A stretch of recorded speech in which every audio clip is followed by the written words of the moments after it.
Moin und herzlich willkommen zum Kassenzone Podcast. Wahrscheinlich genießt ihr gerade das schöne Wetter hier am Anfang Mai und ich sitze hier gerade in den letzten Vorbereitungen für die OMR-Konferenz nächste Woche. Da gibt es eine ganze Menge Dinge, die ich mit veranstalte und wo ich mit Gastgeber bin. Da kümmere ich mich gerade drum und parallel gebe ich die letzten Seiten ab für das neue Buch, was ich schreibe zum Thema Plattformökonomie. Wie gewinnt man in der Plattformökonomie? Das kommt im Oktober auf Deutsch raus und vorher in verschiedenen anderen Sprachen, auch in anderen Märkten. Und Kernthese des Buchs ist, dass fast jedes Handelsmodell zur Plattform werden muss, weil die Plattformökonomie die Art und Weise, wie man Geld verdient mit Ware, verändert. Eben nicht mehr über die Handelsmarge, sondern nur noch über das Medienmodell, über den Zugang zum Kunden, der über Plattform gemietet werden muss.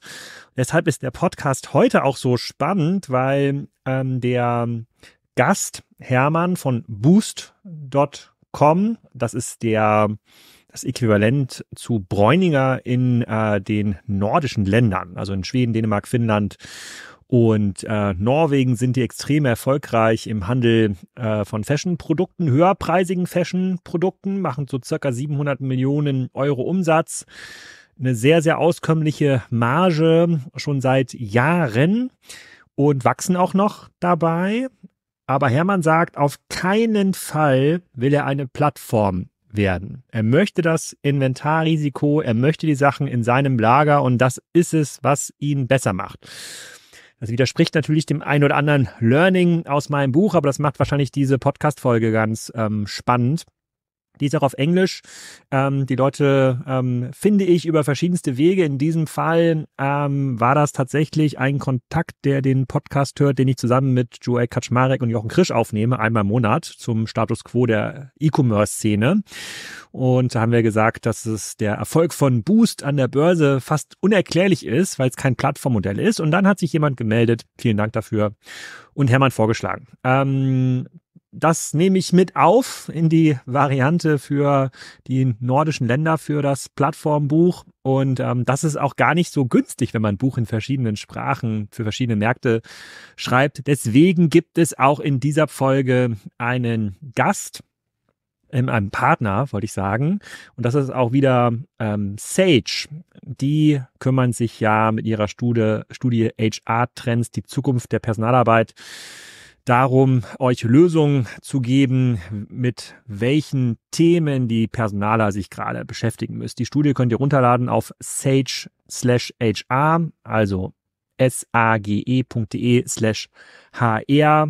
Und die sollte sich auch jeder lesen, weil das eine gute Fortsetzung ist zu der Diskussion, die ich mit Florian Heinemann in den Podcast führe zum Thema Vision Deutschland. Wie findet man eigentlich die Arbeitnehmer der Zukunft? Und die Menschen müssen sich natürlich stärker in den Recruitment-Bereichen der Unternehmen stärker mit den Recruiting-Themen beschäftigen und nicht so sehr mit der Selbstverwaltung. Das sollte man der Software überlassen. Und das macht Sage. Das ist nämlich ein global führender Anbieter von cloud-basierter HR-Software. Also schaut da mal rein, ladet das runter und bitte klickt auch drauf, weil dann gibt es noch mehr Partner, die hier Podcast-Werbung schalten wollen. Dann kann ich es mir nämlich leisten, weitere spannende Gäste wie den Hermann zu interviewen und das werde ich auch weiterhin tun, zum Beispiel bei der Shop Talks Konferenz in Barcelona. Da sind von der Größenordnung wie der Boost CEO Dutzende Leute, die greife ich mir da,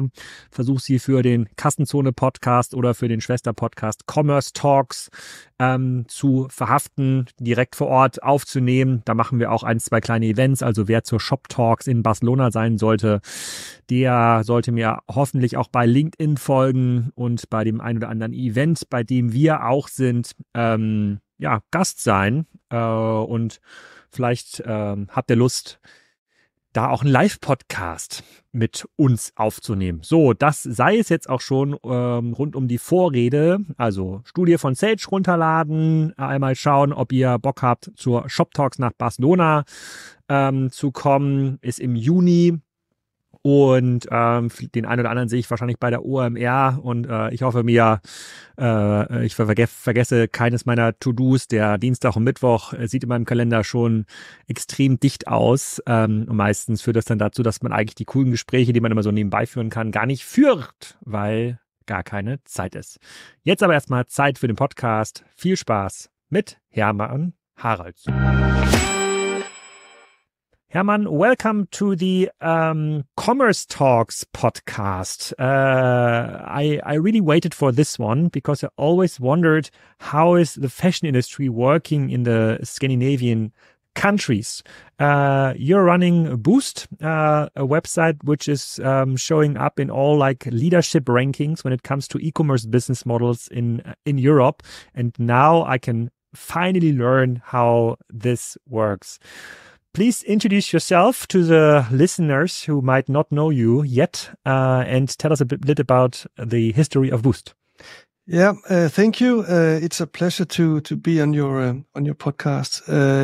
Yeah, my name is Hermann. I'm originally from Iceland.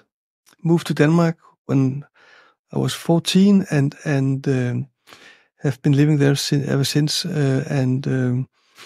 I live in Denmark. The company is located in Malmö, Sweden, and I think the brief history is that the company was originally founded by some other people that was basically wanted to do e-commerce for fashion brands. So a kind of a monobrand business, very much influenced by the Yux business model back then, and I was approached by a VC firm that had invested, but in their view, the kind of the management or founding team was not the right team to bring it forward, and they didn't think that the kind of the business was sustainable, and they had just signed an agreement with Bestseller, the Danish fashion company, which is rather big shareholders actually in Zalando and ASOS as well, and About You.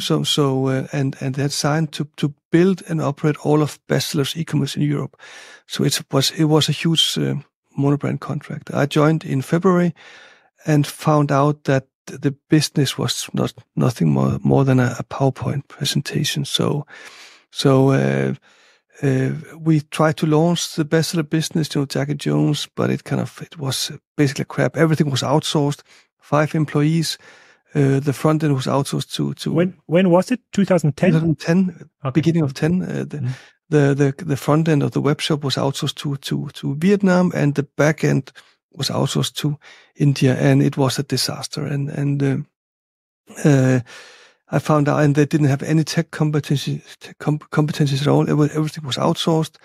I tried to kind of to say, okay, how can we build it up and build their own tech? But before we kind of managed to do that, Bestseller resigned the contract. They were kind of 99% of the business. And they said that they wanted to end the contract in June 2011. So we actually faced kind of, should we close down the business or something else? And I managed somehow, and I don't really know now how I did that, to convince the VC firm to do a restart. We thought a lot about, should we close down the company and start all over again, or keep or continue in the Boost fashion or BCT fashion business, as we wanted to finalize the business with Bestseller and keep good relations with them. We kept the business or the company and got rid of the founders. And I called some of my old friends, people that I've been working with in the past, and asked them if they wanted to start basically a fashion e-commerce business with me. And we were like 5 guys in our 40s, did not know anything about fashion e-commerce. So we said, okay, well, how can we do that in a smart way? So we just said, okay, let's just copy what we thought was the best department store in the Nordics. So that was kind of the start. And we launched Boost with, I believe, 9 brands back in 2011, 9 brands and no money.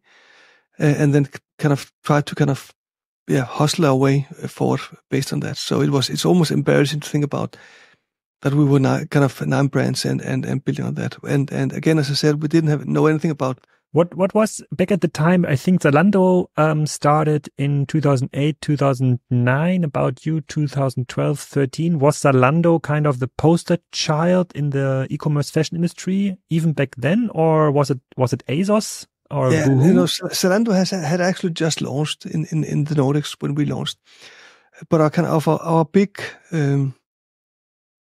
or the ones that we kind of aspired to were, it was mainly, Zappos in the US, who were kind of really, really good back I then, remember. and we thought that their approach to the customer and the customer experience was great. A lot of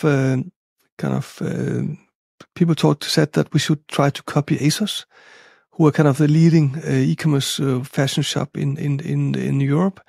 But we said, but we don't know anything about fashion. We don't have the kind of the influencer approach. We don't know anything about kind of how to attract these young fashionistas to the site. So we said we would rather like to target someone like our wives, who were kind of more kind of in the 40s, So we said, okay, let's go for the customer group that might be kind of 30 to 50 years old, who are maybe not fashion forward, more fashion followers who appreciate kind of a good customer experience, because we knew that we could build a strong customer experience, and then we would get the kind of the fashion element as we grew. So that was kind of, we started almost the opposite way compared to a lot of other people that were interested in fashion in the beginning. We said, okay, let's build a great platform. Let's build a strong supply chain. Let's use our media and marketing competencies to build a brand, and then let's get some fashion people on board. So it was very much kind of going for the older customer who are more fashion followers. And was it already Nordics focused or Sweden only when you started it, or when you restarted it? Yeah, it was actually. I know it sounds strange, but actually the main focus in the beginning was Denmark, and the reason why was that the entire founding team, or the kind of the refounders, as we call them, the 5 guys, we were all Danes. So you might say it's a strange thing that you have a Swedish company and with the founders being Danes, and 3 out of 5 we used to be in the media agency business, I was the Nordic CEO of the biggest media agency group in the Nordics, Omnicom Media Group, and I used to be the biggest customer of a lot of the media houses in the Nordics, especially in Denmark. So we actually used our connections to make great media deals first in Denmark, and then in Sweden, Finland, and Norway. So it was kind of, our expansion was very much driven by our ability to negotiate good media deals. But media deals, just remind us there. So I remember, like, Zalando was also known for this kind of big media deal with ProSiebenSat.1, which was like recognized as the first like performance-based TV deal. That was unheard of before.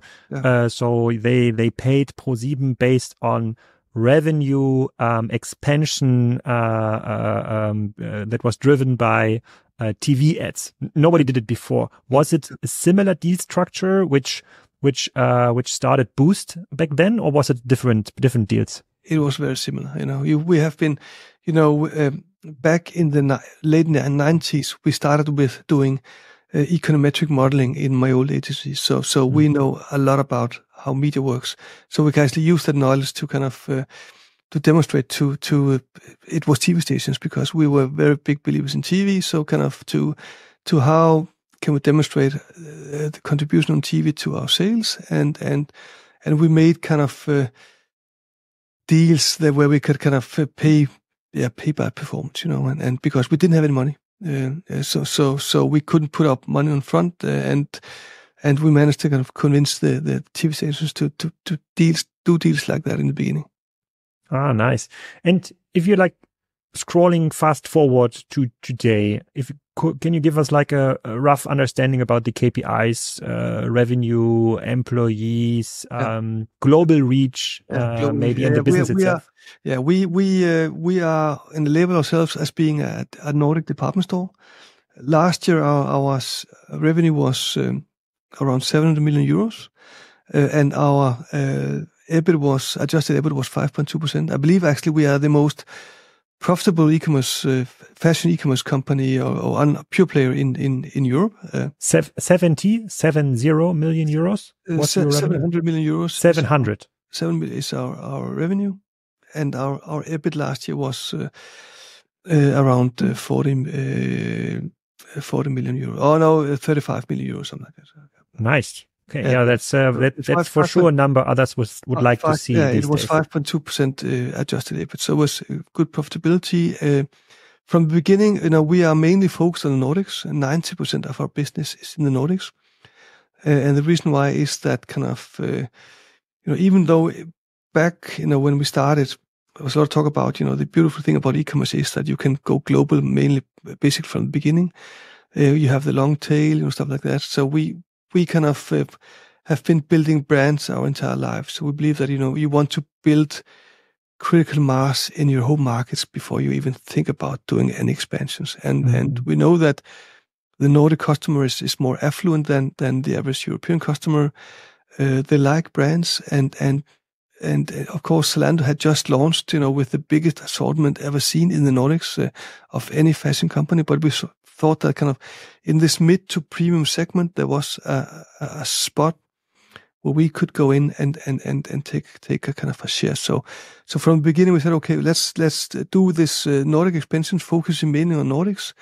And then basically taking it country by country. So Denmark was the first country, then Sweden, and then Finland, because we managed to do a good media deal in Finland. And the last country to go into was Norway, for the Nordic countries. So and that is kind of our biggest expansion. Then, of course, lately we have been also going into the Baltics, because we regard kind of the Baltics being kind of Nordics or Nordic-minded. So it makes good sense, So of course, we sell a little bit in Germany and the Netherlands, but it's kind of, we said that everything we sell outside the Nordics, you have to be profitable, for every single order. So we're not investing kind of if we don't get immediate return. So we are kind of a very focused company, focused on our segment, focusing on Nordic brands. I believe 60% of our revenue is actually Nordic brands, and these are typically small mid-sized brands where we have, of course, quite a strong relationship, typically the biggest customer of these brands. And the business model itself, is it still that you are buying the merchandise from the brands, have it on your own risk, on your balance sheet, like owning the inventory risk? You run the warehouses, you run the logistics, you own return risk, and you're making your margin, the 5.2% margin, based on this risk position. So it's just like it's a standard markup game you're in.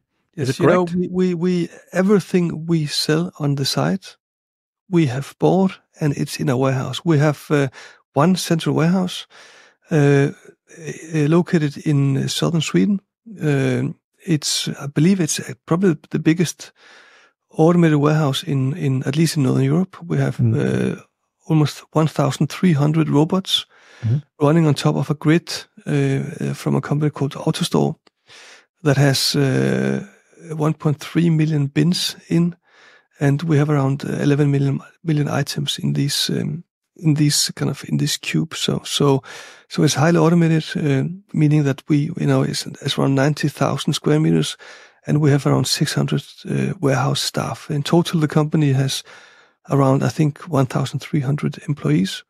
So we kind of put a lot of pride in being few people. We have a policy of being one too few, based on the saying that, if you want the work done, give it to a busy man. So and again, we never had the money to invest in a lot of resources. So we are kind of, you have never heard us going out and say, we want to employ 100 people or 200 people, because we think for us, street credit is to be as few as possible. So our kind of philosophy is to be few people, get the best people, and pay the highest salary in the industry.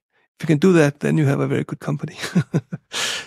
Okay, I understand that, and I'm just asking this question if you're owning the inventory risk, because you said that you have listened to some Kassenzone podcast and some Commerce Talks podcast. What we are seeing over the last 2, 3, 4 years is that most horizontal retailers that are still owning the inventory risk want to move into the platform game, because within the platform game you can you can change your business model away from product margin towards media margin, because you're then selling access to customers, and the risk, inventory risk, return risk, is handed over to the brands.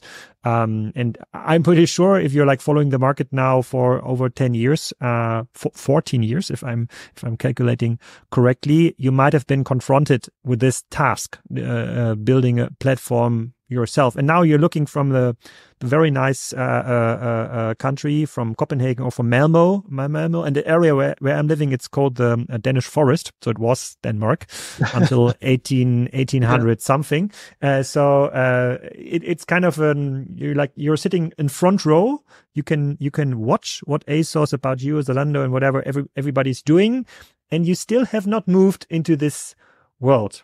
Yeah. Why is this? And I'm actually pretty sure that we will never move into that world. I think it's the wrong model, and I think that the economic results or financials demonstrate that it's not a very good model. And the main reason is that you don't own your own shop. So because if you don't own the inventory, of course, it looks very nice on paper. And you can get consultants who can convince you by showing some PowerPoints that it's good for your net working capital. You don't have any risk. You don't kind of tie in capital, and it's all upside.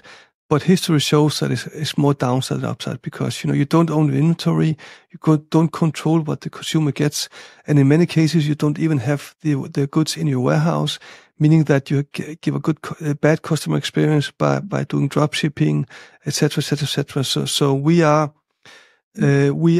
actually have been moving in the opposite direction.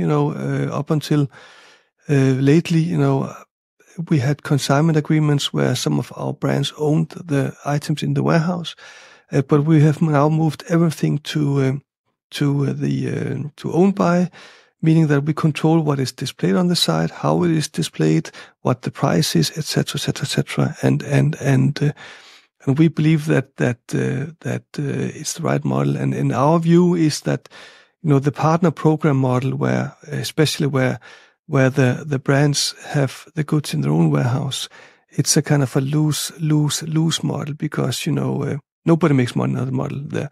It's a lose for the brand owner, because they're paying fees to the platform. It's a lose for the platform because they risk sending kind of items from different places with a free basket size. It's a lose for the customer because they have a bad customer experience, risking kind of receiving 2 or 3 or 4 shipments from the same order. So I think in my lifetime, you will probably never see us moving into that direction. No, I think it's still an open discussion. So I agree on the perspective that it's way harder to control, obviously, the customer journey, and that based on very, very limited logistics capabilities of the brand, and also the increasing complexity on the tech side, it's very hard to pull it off. But if you're looking at the new Chinese platforms rushing into the European markets, in your industry, it's definitely Shein, which is like a verticalized platform, I would say. They're like turning around the supply chain. Or if you look at like Temu, which is more a media model than a retailing platform, then it looks very, very interesting. And the moment you're competing with a business which is running in the platform world, which doesn't care about product margins anymore, then your proposition becomes weak. So what you're saying seems, and it's an open discussion. I don't want to lecture here, so I want to learn from you. But it seems that it's a luxury position to be in, that you can still afford to hold the inventory risk to ensure a higher customer satisfaction score, I would say. But when brands that are now sold at Boost are also available at platforms that are in a platform business model, therefore usually go below your prices, because to ensure the quality you're providing, you need to need to earn some money. And we are not talking 20, 30, 40% EBITDA margins. We are talking 5%. So nobody's like taking buckets with gold out of your business. But the moment when there's like a cheaper provider, customers tend to forget about quality and trust and relationship and move to the other provider. So, and that's why I'm asking, it's okay today, but the market seems to be heading in that direction because it forced to move in that direction. And the only business that gave a similar statement like yours was Thomann, which is like the #1 audio provider for audio technology, microphones, music instruments from Germany. 1 billion revenue roughly, which is like 25% of the European market. And he said, he said back at the time, I will never allow dirty marketplace products on my well-sorted shops. It will destroy the customer experience. And he was right, but he was the market leader. So nobody was able to compete with him or the platform. And here I'm asking you the same. So the moment somebody steps into your market, into Denmark and Sweden, offering similar brands for a way lower price, then you cannot hold the proposition any longer. Yeah, but that, then you're assuming that someone steps in and can offer the same or similar brands at a lower price. And of course, they can only do that if they have a lower cost structure than we have. And our claim, of course, is that we have by far the lowest cost structure of all the players, because we have a very simple setup. Again, only one warehouse, highly automated, well invested in technology. Everything that basically is in our ecosystem is own built. And and I think you should be really, really careful comparing to what happens in China. If you look at Temu or Shein, the reason why they are successful is that it's dirt cheap what they're selling with very, very low quality. And this is also why we say that we believe that we have found, or some of our investors are saying that they believe that we have found kind of a sweet spot to be this mid to premium priced positioned player in the Nordics. Because, we're not luxury, where the brands own the customer and the customer journeys, where we can see that the platforms or the shop or the kind of the multi-brand shops are having difficulties in basically getting access to the inventory and don't make money. And we're not in the enterprise that are competing against Shein or Temu. So when, and again, when we started and during our first years, we were told that, okay, if someone like Amazon or Zalando or maybe About You want to destroy you, they can do that at will. And because they can either go cheaper or outspend you in marketing. But in our view, they can do neither parts because, our basket size is almost twice the size of our German colleagues. So, and we are spending 10% on marketing. So if they, so in absolute euros, they would have to spend something like 20% of their kind of sales on marketing, which would not allow, and they can't afford to sell at the same or a lower price than us because our cost structure is just, it's optimized and much lower. So we believe that we are strong, but of course, I might change my mind. In 3 years' time, it might be different. So again, being from Iceland, I have my views, and I think it's much more fun to have a provocative statement than just being cool. We all want to learn here, but then maybe can you give us some like historic or your version of like the market entry success or failure of like Zalando or About You or ASOS? Because from my understanding, they all tried the Nordics already, because like for them, it's like a market close by. They can serve them from existing warehouses, big enough if it's understood as an aggregated market. If you like put all the markets together, or just Denmark and Sweden, I think that is like 80%. But they have tried it, right? And you said it yourself that when you started Boost, Zalando just started market expansion into Denmark. So what is their status quo? Because if you are running a 700 million euro business, there's not too much space for the others. Yes and no. Actually, I have high respect for Zalando. I think they're actually outstanding, and I think that they are doing a lot of good stuff. And I believe that they are very strong in the Nordics. So Nordics is probably one of the best markets, and I can't point at them doing anything wrong in the Nordics. On the contrary, so I don't think it's because they are doing something wrong. I think that we are positioned slightly different. We are more kind of mid to premium and more local brands, and of course we have the advantage of being here in Malmö, 600 people only focus on the Nordics. It just makes life. If we can be more focused than they can, because they have to take care of all the markets. So I think that kind of.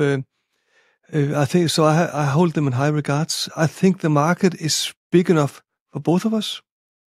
I believe that when the dust settles in the Nordics, there will be 2, maybe 3 big players who are much bigger than the rest. And I believe that my hope is it will be Boozt and Zalando. And I think that will be the case because it seems that we are kind of the strongest players and the best position. So, and the e-commerce penetration in the Nordics in our categories is somewhere around 25%. And we believe that in 10 years, this number will be closer to 50%.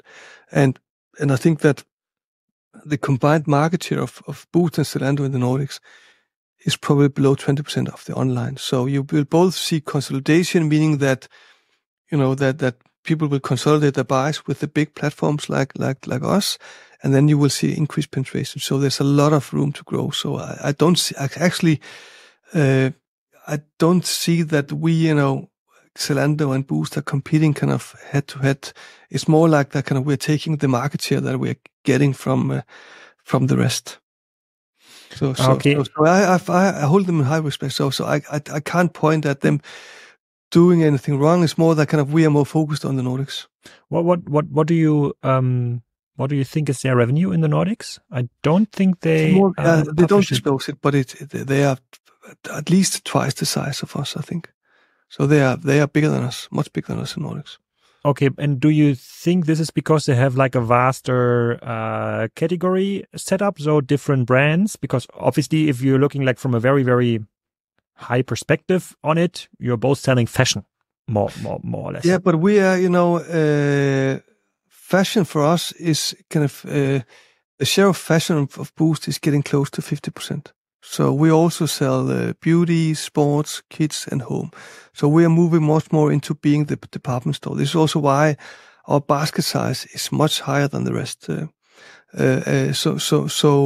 I think the reason I'm sure that the reason why Zalando is much bigger than us is that we launched with like 9 brands back in August 2011, and they launched with like the biggest assortment, more than 2,000 brands that you had ever seen in the Nordics. So they basically took the market. And I know some of the people that were with Zalando in the Nordics in the beginning, and they always talk about that. It felt like it was just like walking into into a candy store and just picking down for themselves, because there was no resistance whatsoever, because the incumbents, they basically was sleeping, So this is why they're bigger than us. And the other online players, ASOS and About You, are they relevant in your perspective in the market? Yes, but they are probably kind of more into the more enterprise level, so we of course we compete when it could be on Google, etc. So buying keywords, but we don't see them as a more direct competitors. Okay, Google is a good keyword actually. So because one of the things that are letting me rethink my own understanding of e-commerce with Shein and Temu is obviously they have a way of like trapping the customer in the app, so they eventually save money on Meta and Google, and charge money from vendors that want to show themselves in the product feed in the app. You're still then sticking to the standard e-commerce customer journey. So people starting their search for whatever, sometimes on Google, sometimes on Amazon, sometimes on other sites, sometimes on your sites, and within the search process, you're trying to show up as a trusted retailer for the product or brand the customer is searching. And then you need to restart the whole game, because your customers are only showing up, I don't know, 4 times, 5 times a year, or buying stuff 4 or 5 times a year. And in the other platforms, they're showing up every day, and therefore the whole systematic of like how the customer journey is managed is a bit different. Can you share a bit more about your customer journey approach? So is what I've described, is this correct, or is it like more you're sending out still mailings, which is a high activation channel, or are other search engines popping up in the Nordics which we might not have heard about yet? No, we are, I think kind of as a base, we are kind of media agnostic. So we actually really don't care where the consumer journey starts. We send a lot of mails out every day, so it still works. We still use mass media, use TV, outdoor radio, magazines, etc., and then of course buy a lot from Google, etc. We launched just after summer last year our Boost Club, which is our own customer club, which is gaining momentum.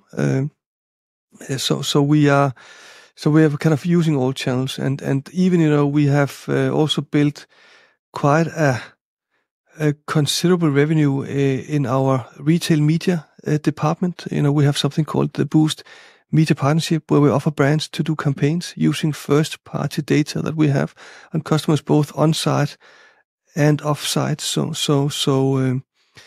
we're kind of using all channels, and it's actually kind of a core competence, because we are, the founders. We grew up in the media agents business, marketing business. So this is something that we are, in all modesty, are really good at. So we basically use all channels and have the app and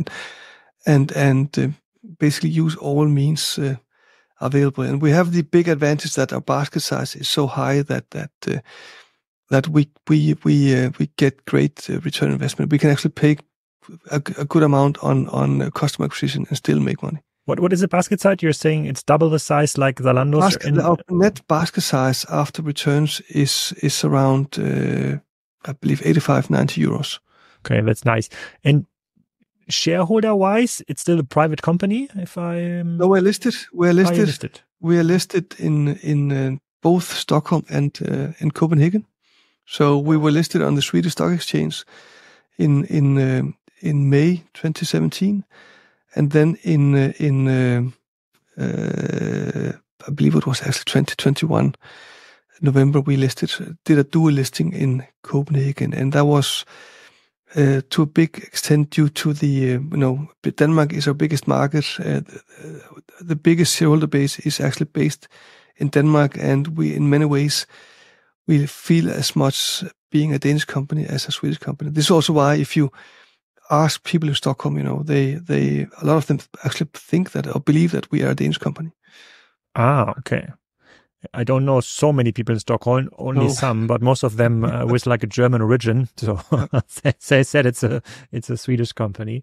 But yeah, I understand it. And Malmö is pretty close. It's like across a bridge from Copenhagen for the ones that don't know where Malmö. I can literally kind of see Copenhagen from the window of my office. So. But can you take a ferry from Copenhagen to Malmö, or do you need to go through the tunnel? There's a bridge. There's a tunnel and a bridge. Yeah. Yeah. Okay. Sure. Okay. So, understanding that, but moving a bit forward. So, with like with a competition environment that's getting a bit tense. So for all sides, it's getting tense for the old players like Zalando, because they need to, they are forced by the financial market to earn money, to show like similar margins like you're showing, means that I cannot invest in new markets anymore. They will pull back on every investment that will cost them money for the next 5 to 10 years, focusing on like payback time. On the other hand, you have now the Chinese platforms moving into the market that are not yet loaded with like big brands, but if you're looking at what Shein is doing, they've bought some brands like Forever 21, which is kind of the entry price level, not yet the direct competitor, but still it's kind of they're making smart moves. So you're not moving into the platform economy game, got it. But what's then your view on the future? Still sticking then to the being the best platform for fashion in the Nordics, or is there something else? I think it's important for us to say that we want to be more than fashion. So we want to be a department store. We really, really like the department store model, which means that customers are in the market for more than just fashion, and more often than just doing the fashion buy in the spring or in the fall or in the winter, etc. We like simplicity, and I think that for us, kind of one of our big advantages is that we don't really have any issues, right? We don't have to fix stuff. Our inventory position is strong. We don't have any old inventory. We only have one warehouse. I thank God that I don't have the complications of having multiple warehouses where I have to consolidate, either do drop shipments to the customer or do internal consolidation. We only have one place, which is the same place as the warehouse, where we get returns. We only have around 600 white-collar employees. Most of them are located in Malmö. So it kind of, in that many ways, we can focus. My life is simple. I always have this ambition of being able to kind of make things run on autopilot so I can play some more golf. I don't manage to do that as well as I want, but kind of, so I think that a big, basically our advantage is that it's a very simple operation. It's a department store. No one else is really, we don't have any other of the big platforms or players that are doing the department store play. And then we believe that the market growth is still high, and our guess is that the online market in its own will grow somewhere between 5 and 15% every year for the next 5 to 10 years. So I think that the most difficult thing in being in our business is to stay focused and keep your discipline, because it's so tempting to get, I wouldn't say bored, but you want to kind of do a lot of stuff and you have so many distractions. And if you listen too much to consultants, they will try to convince you into all kinds of stuff. Oh. So that's why we basically. I have a consultant question for you then. We don't have any consultants in the company and never have had. So okay, but that might be my famous last words. So many consultants might have to convince you into the AI game, like creating an app experience which is like super tailor-made, or creating, instead of like one boring white picture of a t-shirt, like 10 videos out of this t-shirt with like different models wearing it, and therefore increasing conversion rate, blah blah blah blah blah. You would know it, what in this presentations you will find. So what's your view here? Have you done something like this? Yeah, but you don't need a consultant to tell you how to use AI, because that's kind of right. But that's how they earned money last year, with presentation telling you about AI. And again, it's large language models, and they have big advantages, but they also have big limitations. And we have been using machine learning a lot, and I think you should distinguish between the language models and machine learning, and we've used machine learning a lot also because, again, we couldn't afford to hire people, so we tried to kind of use technology to do our work. So in the beginning we've used machine learning, and are now using AI to basically reduce friction internally. Basically, can we make our co-workers' life easier by using AI? And then, of course, and the next thing will be kind of how can you make it easier for the consumer? And I think that in our business, AI is God sent, and it will favor the big players, because it will enable you to reduce costs a lot, because they will do a lot of the boring stuff. It could be translations, it could be product descriptions, it could be images, etc., etc., etc. So I think that, again, we are, the big players, and in all modesty, we regard ourselves as being one of the big players. We can spend a lot of resources on developing that, so of course we are using AI a lot to get costs out of the system, reduce friction both internally and towards the customer. So we see this as actually a big opportunity. You've said that like translation is a thing for you. So for the countries you serve in the Nordics, like if the core countries are Sweden, Denmark, Finland, and Norway, are you providing product descriptions in each country language? Then? Yes.